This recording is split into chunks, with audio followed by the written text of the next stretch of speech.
Technological security solutions won't protect you from local attacks. A local attack occurs when the attacker had physical access to a given element of the network. You can protect your network against this type of attack by restricting physical access to computers. To achieve that, you can employ specialized firms, set up cameras, or lock the server room door.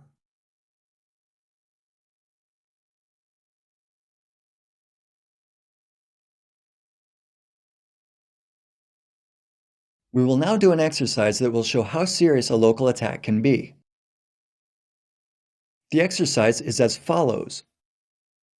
There are two computers on which a system other than the default one has been booted. The first one was run with a Microsoft tool. It's called DART and it's part of the Microsoft Diagnostics and Recovery toolset. This tool allows you to change users' passwords offline. That is, without booting the primary operating system.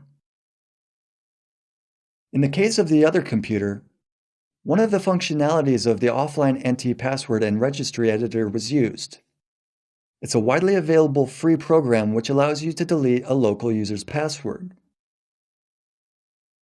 In both cases, a person who gets physical access to the computers will gain administrator privilege.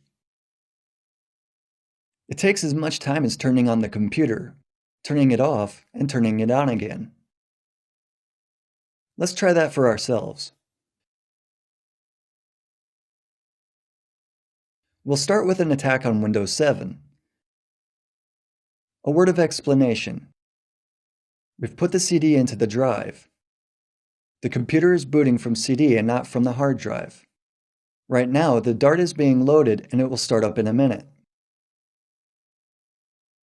The passwords of Windows local users are stored in the SAM file. This is a Security Account Manager file.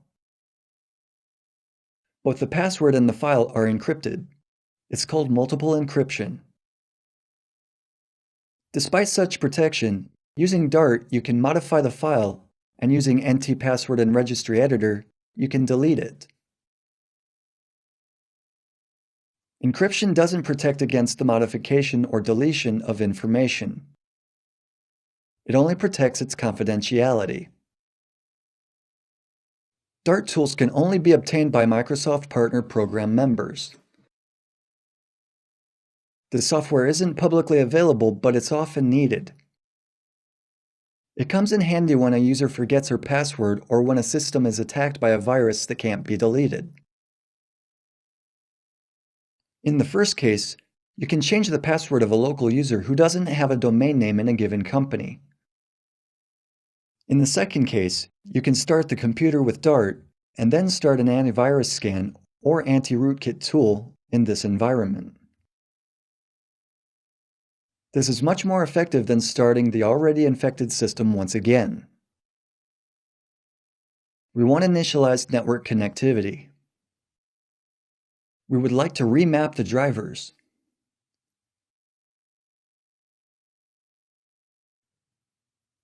We choose the American keyboard layout. Now, DART is gathering the information on the operating system installed on the computer. Shortly, Windows 7 should be recognized as the operating system.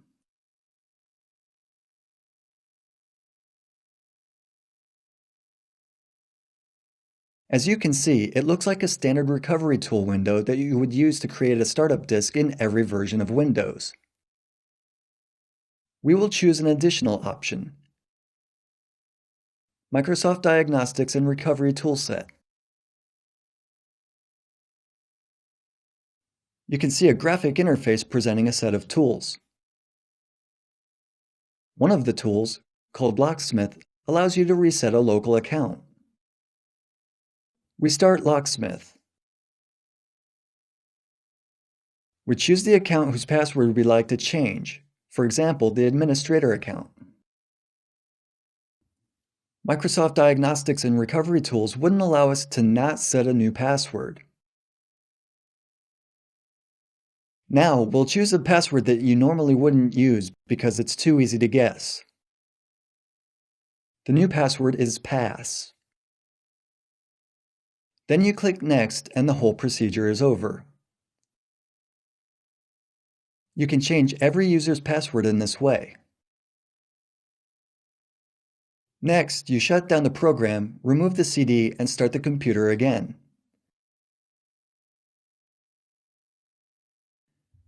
Now the operating system will boot normally. The string of letters we've typed will now be the administrator password. After the system is booted, we can log into the administrator account typing pass into the password box. Microsoft is concerned about security, so Windows require us to change the current password after the first startup.